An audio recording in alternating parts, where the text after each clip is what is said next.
My hand was resting on my thigh, nervously caressing a little box tucked away neatly in a corner of my pocket.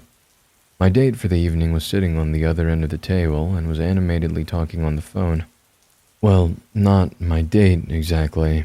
Chloe and I have been seeing each other for more than 5 years now, but this was where we first met, right here, by the patio of this cozy little cafe, on a blind date set up by my friends. We had just returned from a movie, a whodunit mystery, and Chloe was going over the story with her mother, completely ruining all the suspense for her.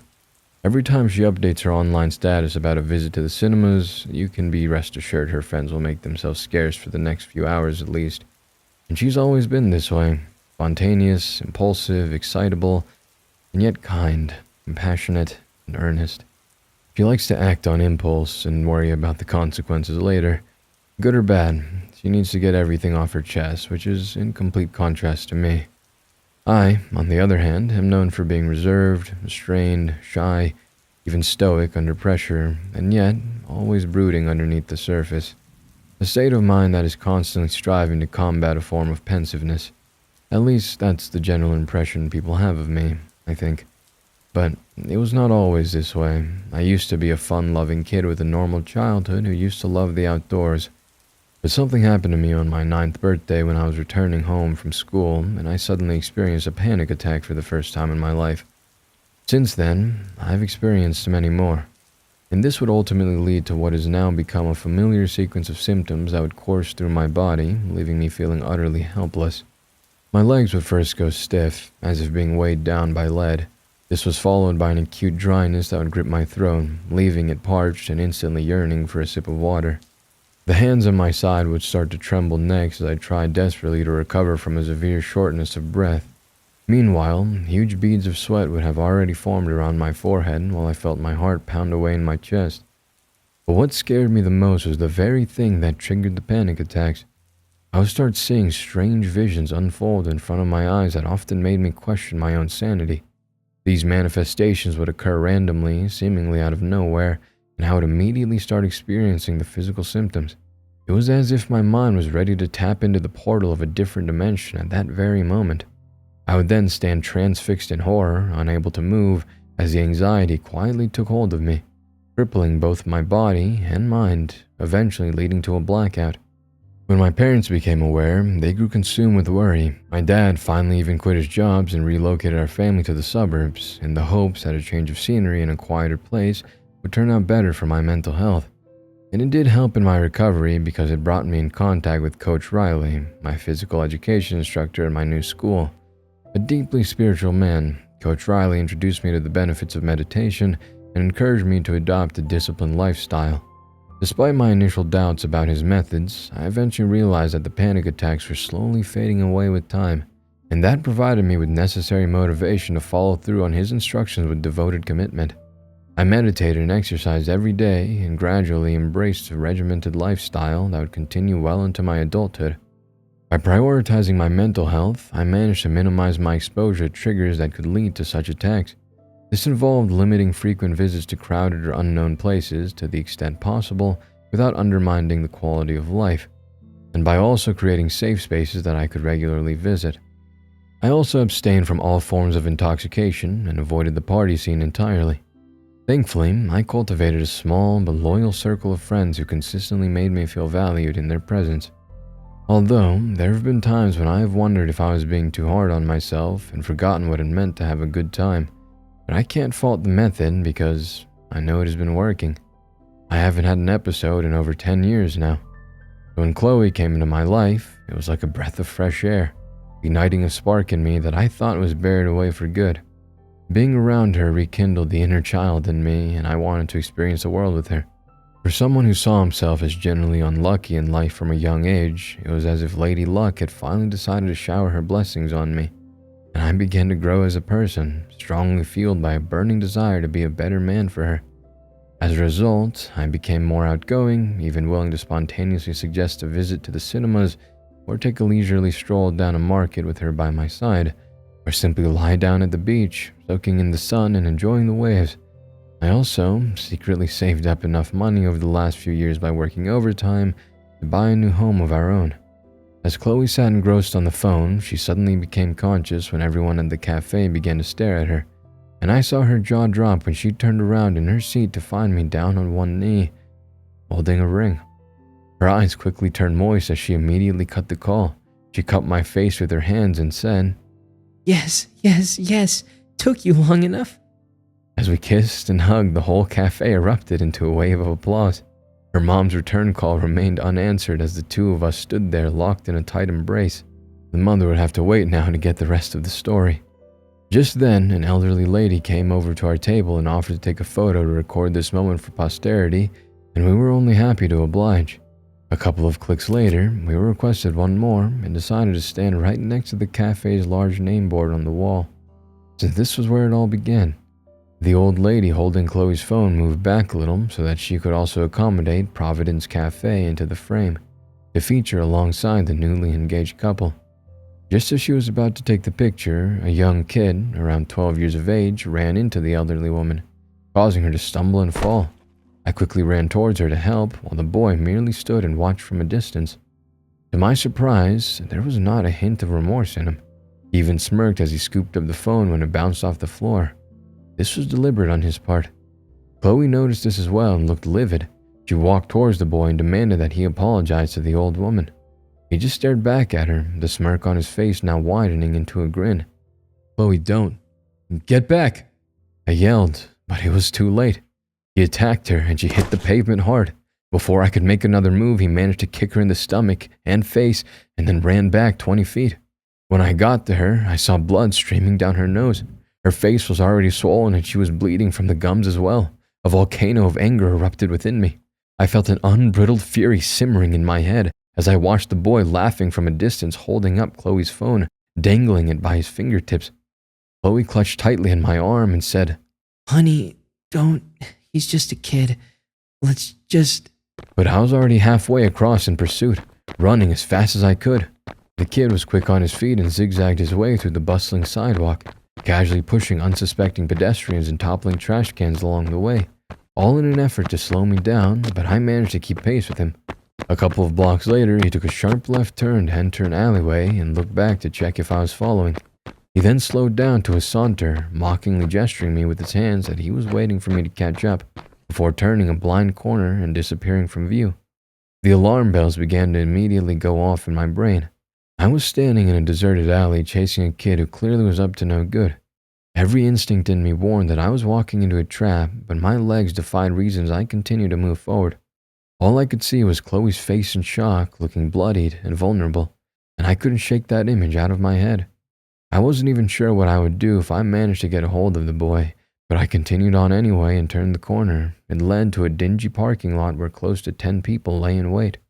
I saw the boy standing next to a man dressed in a dark gray hoodie with the hood pulled up, obscuring part of his face in the shadow. The man, unmistakably the leader of the pack, was resting comfortably against the bonnet of a car. For a second, I contemplated turning tail and making a quick retreat, but 3 of his henchmen were ready and had their guns trained at me.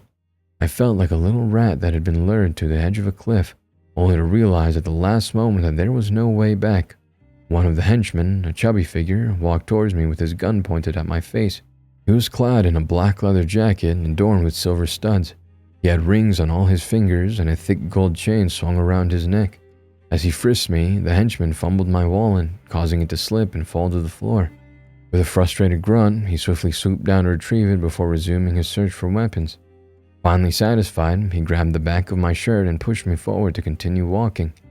"Stand right there," he said as I reached the middle of the parking lot, surrounded by gangsters on all sides, dressed in oversized hoodies and baggy jeans. "Yo, Jamal, what's the move on this one?" he inquired, waving his firearm in my direction. The leader of the pack got down from the bonnet and slowly stretched his limbs. He was a well-built man in his early 30s with heavily tattooed arms. His baggy jeans hung low on his hips, emphasizing his muscular frame, while a pair of black combat boots added to his imposing demeanor. My eyes next darted to the 2 people flanking him on either side. To his right was the kid who had lured me in and was still looking mighty pleased with himself. The guy to his left, however, wore a worried look on his face and was about the same age as the gangster. He was dressed in a crisp white shirt, seemingly tucked into sharply creased trousers and paired with well-maintained Oxford shoes. He stood out in this milieu like a sore thumb. "Jamal, please, don't do this." He suddenly spoke while adjusting his horn-rimmed glasses, desperation evident in his voice. The gangster casually threw his arm around the little kid and smiled at him. "Rashad, what's the matter with your brother?" he asked in a soft voice while feigning an air of ignorance. "He seems all wound up. Is he always like this at home too?" The boy rolled his eyes and nodded in acknowledgement, as if he had been waiting all day for someone to ask him that very question about his brother. He replied, "Like all the time. It's so annoying, Mr. Jamal." "Sonny, you catch that? Your kid bro ain't giving you much credit, huh? Someone's really turning a new chapter here," Jamal quipped while casting a quick glance at the person standing next to him. Sonny just dropped his head in silence. The weight of the moment hung heavily on his shoulders, and a sense of impending doom settled around the desolate parking lot. Lines of worry were etched across his forehead, and it was clear he would rather be anywhere but here. "Please, Jamal," he begged as he continued to look at the floor, and that was all he could muster. "What?" the gangster asked, all fired up. "You were the one who came into my office today after all these years. You wanted me to go easy on your little brother, let him break free from the gang, right? Right?" He repeated again, demanding a reply from him this time. Sonny simply nodded his head a couple of times in silence. "All right, I hear you, remarked Jamal, fervently nodding back in acknowledgement. "So here's your shot. Take him out," Jamal said, pointing his finger at me. "And then take your brother home, and that's the end of that." I felt a bottomless pit in my stomach when I suddenly realized that I had walked into a gang initiation, and that I was their lamb meant for the slaughter this evening. All this while, I had feared a robbery was about to take place, accompanied possibly by a vicious beating, but this was turning out to be much worse than I had imagined. "We ain't got all night, Sonny. You need to make a choice. So what's it gonna be? Your brother Rashad's freedom for this man's life. Ain't gonna get simpler than that," Jamal declared in a matter-of-fact manner. Sonny finally lifted his head and began to speak, the strain in his voice slowly fading away as he summoned the courage to voice his thoughts.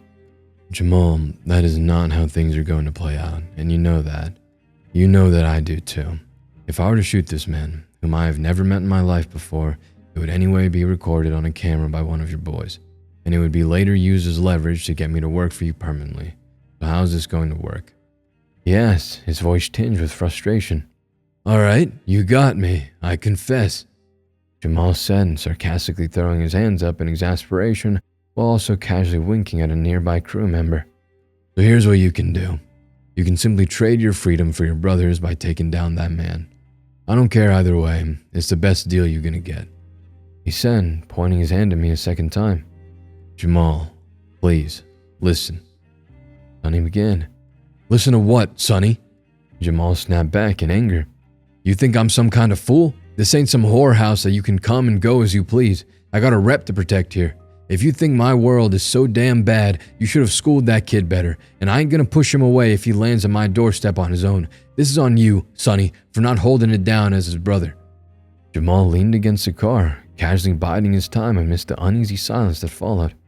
He was holding Chloe's phone and kept turning it subconsciously with his hand while glaring at Sonny. The two clearly had a history that stretched back many years. I could also see that he was a calculative man, aiming to arrive at the best possible outcome in his favor. And he had Sonny exactly where he wanted, and was now slowly turning the screws on him. "What can I do to make this right, Jamal?" Sonny finally asked a few moments later, determined to work out a solution. "Come work for me. Be my numbers guy. I always knew you had the smarts. In fact, you were supposed to roll with me in the game, promote my product, and help me expand our operations. I invested in you, Sonny, thinking you had the loyalty to rise with me and even sent you to a fancy school, all on my own dime. But nah, you had to suddenly catch a conscience out of nowhere, and look where it got you. I paid you back in full for my education, Jamal, and that too with interest. This ain't just about money, you fool. I treated you like my own brother. You were my homie, and you turned your back on me and the crew. All for what? For a piece of ass? And where's she at now? She's dead and buried, 6 feet under." Jamal then turned around in his tracks to face his crew and started speaking again in a slightly mocking tone. "Our man, the hotshot banker here, then quits his job and permanently walks away from the corporate scene.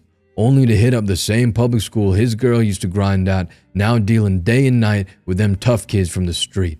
And homie's been busy ever since, forever living under his dead girl's shadow. Jamal slowly turned around to face Sonny. And what do you have to show for it, huh? Your own brother's knocking at my door, hungry for a slice. Jamal's gaze bore into Sonny, the weight of his words hanging thick in the air. We could have ruled the streets, Sonny, lived like kings, but nah, you had to throw it all away. Jamal said, shaking his head, making sure his disapproval was known for everyone to see. Anyways, that's enough chat for the night. Give the man his peace. Let's get the ball rolling. One of his henchmen then removed a sidearm from the small of his back and forced it into Sonny's hands. I can't go through with this, Jamal, Sonny said, finally locking his eyes with his one-time friend. You don't have to. You're free to leave. But your brother? He's staying. Got some big moves planned for him. Jamal responded, breaking into a grin. Yo, young blood, you down to hustle and earn your spot? He queried out loud to Rashad. The kid fervently nodded back. The young boy's face immediately lit up when Jamal directly addressed him. You really need to leave my brother alone, Jamal. Your beef is with me, and I'm here. You can take it out on me. Let him go. He needs no part in this. Sonny spoke, still trying to be the voice of reason. Stop wasting my time, Sonny. What needed to be said has been said.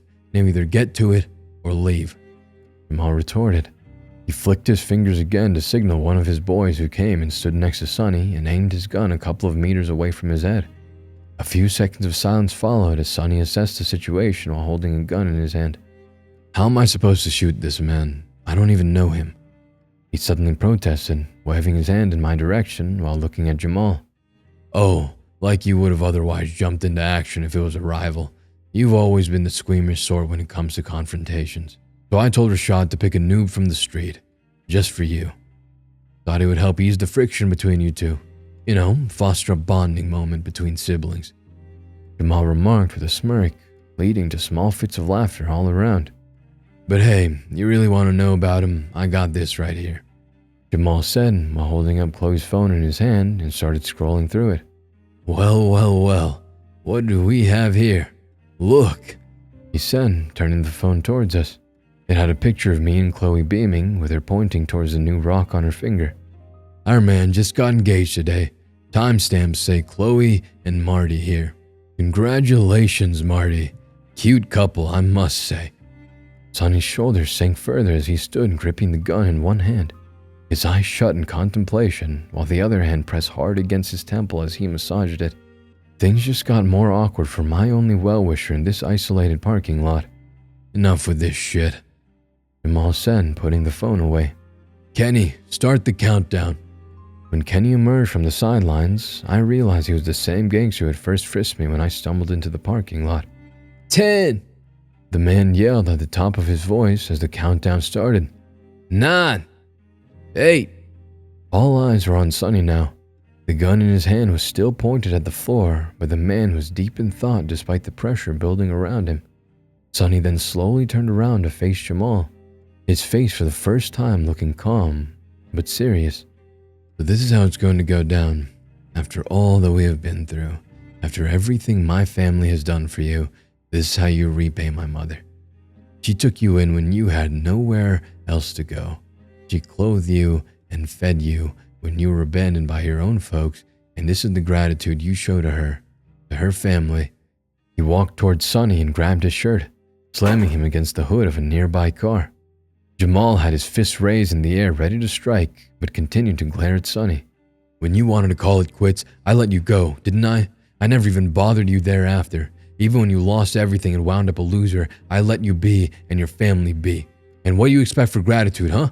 You want me to roll over on the floor because your mommy fed me some sandwiches and lemonade for a few weeks? Jamal asked as he finally let go of him. Nobody gets to leave my crew once you're in, but I made an exception for your sorry ass. Nah, I don't owe you or your family nothing, no more. But you did me dirty with this cheap talk, and I am pissed now. Jamal said, walking to and fro, his frustration mounting with each step. 7, 6, shut your mouth, Kenny. The parking lot suddenly became deathly quiet while Jamal took a moment to compose himself. His henchmen looked nervously at each other while their boss stood in silent contemplation. Jamal then turned around and slowly walked over to his old friend and began speaking again. "Tell you what, terms have changed. Now you and your brother are both going to work for me. There's no escape. And you still have to take that man down. If you don't, you and Rashad both will catch a bullet to the head. So what's it going to be, Sonny?" Jamal asked after a moment's silence. "One for the price of two, or two for the price of one? I'll let you decide." Jamal finished, the street's cold logic echoing in his ultimatum. He then instructed one of his henchmen, Kenny, to go and stand behind the boy. The pudgy gangster didn't look happy at all with the new task at hand. "But boss, he's just a kid," Kenny said, expressing concern. "Do as you're told, Kenny." Jamal barked at him. Kenny groaned and deliberately dragged his feet, making a point to express his discontent regarding his latest assignment. Jamal just stared at Kenny in silence, his eyes piercing like 1,000 daggers, hinting of future repercussions. The boy Rashad looked bewildered and confused as well when he saw Kenny approach him with a gun aimed at him. He really wanted to protest but decided to keep quiet for the moment when he saw the look of fury on Jamal's face. 2 more henchmen joined the fray next. One had his gun trained at Sonny, while another walked over to my position, aiming his weapon at me. Another took out his phone to film the event that was about to unfold. Jamal then yelled, "Kenny!" And the countdown started once again. 10. Right then, I knew my time was up, and there was no way out of this mess now. I looked at the man standing just a few feet away from me. "Sonny," I called out to him. "It's okay," I said, nodding my head to reassure him that he was fine and that it was not his fault. He looked me in the eye and asked me only one question. "Do you love her?" "Yes," I said, and he simply looked down while silently nodding his head in acknowledgement. "Hey!" "Please close your eyes, Marty," Sonny said, holding his gun up at me. I could see his hand mildly tremble as he aimed the weapon at my chest. I clenched my fist into a ball by my sides and closed my eyes, waiting for the moment to pass. Each second felt like forever, while the heart in my chest pounded like a drum. 5! "Bro, what you doing? Pull the trigger!" Rashad suddenly exclaimed in exasperation. "What you waiting for? He's got a gun to my head, your own flesh and blood, and you are debating whether to pick me over a stranger? Come on, Sonny, shoot that man!" Even with my eyes closed, I could feel the tension in the parking lot as the kid kept screaming at his brother, urging him to pull the trigger. 4, 3 3/4, 3 1/2. "Kenny! 3! Dad always knew you was weak. He said you didn't have what it took to survive in the streets. I feel him now. I really do. Pull the goddamn trigger, Sonny. For once in your life, like Dad always used to say, be a man. Man up, Sonny. Man up!" Rashad was practically screaming now at the top of his lungs. 2. Even as I stood with my eyes closed, waiting for the inevitable to happen, I suddenly heard a metallic object drop to the concrete floor. I immediately opened my eyes, desperately running my hands over my chest to check if I had been shot, and saw Rashad's body on the floor with a bullet to his head. "What the fuck, Kenny? What did you do?" screamed Jamal, rushing over to where Kenny stood. Kenny looked around with a bewildered look on his face. "I don't know, boss. I was sure I heard a gunshot from behind me or somewhere," he said, still looking around, puzzled. "No, you dumbass. Look," Jamal said, clutching Kenny's chin and pointing it upwards.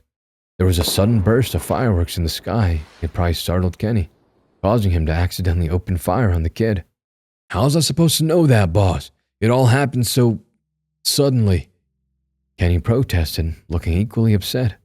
Jamal let out a deep sigh and turned around to see his old friend seated on the floor, clutching at the lifeless body of his brother. He sat with his head arched back, his eyes wide open and submerged under an ocean of sorrow. Everything around him had come to a standstill as he gasped for air to come to terms with his grief. The gun he had dropped to the floor by refusing to engage still lay in front of him just a few feet away. I continued to watch helplessly, even as I felt sick to my stomach, overwhelmed by an outpouring of guilt within me. And then, just like how the high tide eventually gives rise to the low, Somnium began to come to terms with the reality around him. I realized in moments like these, people first shut out the world by building a wall around them, allowing grief to engulf them completely. Even the conversations happening around them fade into the background, becoming like distant echoes. But the sounds do not simply dissolve into the ether. They instead hover around, patiently waiting for the right moment to re-engage. And when the wall finally breaks down, they surge right through, engulfing the senses in a cascade of raw emotions. In a split second, I saw a madness for vengeance ignite in his eyes, and Sonny swiftly reached for the gun, but Jamal was ready and fired 3 shots in quick succession, killing him instantly. The sounds of gunfire this time being drowned out by the continuous explosion of fireworks that had by now become a constant presence across the night sky. Jamal's broad shoulders drooped as he stood by the lifeless body of his one-time friend. He then quickly turned around and walked towards me with gun in hand. He caught me by the hair and yanked my head back, shoving the barrel of his gun into my mouth. As he continued to stare at me, I saw a tear trickle down the corner of his eye. "What am I to do with you, Marty?" Jamal asked me. "On any given day, I would have just taken you out when shit went sideways, but you're knee-deep in this mess now. A payment has been made to keep you breathing. A new bond has been forged between the dead and the living." I remained motionless, not knowing how to react. One of his goons then urged him to deal with my situation quickly, cautioning the cops could arrive at any minute. "Are you planning on becoming a problem, Marty?" Jamal asked me softly. I slowly shook my head from side to side, signaling no. "You walk in a tightrope, Marty. I don't want to see you slip." He warned me, and I slowly nodded in understanding. Jamal removed the gun from my mouth and put it back in his jacket. He got his guys to return Chloe's phone and my wallet back to me. "Well then, 1 for the price of 2 it is," he said before turning back around to walk back to his car. As he moved away, my eyes darted towards Sonny's body and I felt my stomach twist into knots again. I knew I had a huge moral dilemma on my hands that would leave me sleepless for many nights. Should I walk away without looking back, or should I try and fight to get justice for the man who's the reason I am alive right now? I realized going to the cops would be risky since it would not only endanger my life, but also the lives of the people who were close to me. What are you going to do, Marty? I asked myself in silence. As I contemplated my future, Jamal reversed his car and slowed down his vehicle to speak to me one last time. At that very moment, a familiar dread slowly began to seize my body. My throat started to go dry as my legs suddenly turned stiff, as if being weighed down by lead, while my hands trembled at my sides. I saw a pale, translucent figure sitting in the back seat of the car. As beads of sweat formed around my forehead, I stole a glance at the spot where I last saw him lying lifeless on the floor. A couple of goons were busy at work, lifting his body and loading it into the truck of their vehicle. With my heart pounding rapidly in my chest, I looked inside the car again to find Sonny, in his new ghost-like form, sitting calmly in the back seat. The palms of his hands were resting lightly on his knees, but his gaze was all focused on the person sitting in front of him. Meanwhile, Jamal was looking at me, totally oblivious to the other passenger in his car. "Happy New Year," Jamal said to me, before driving off into the darkness.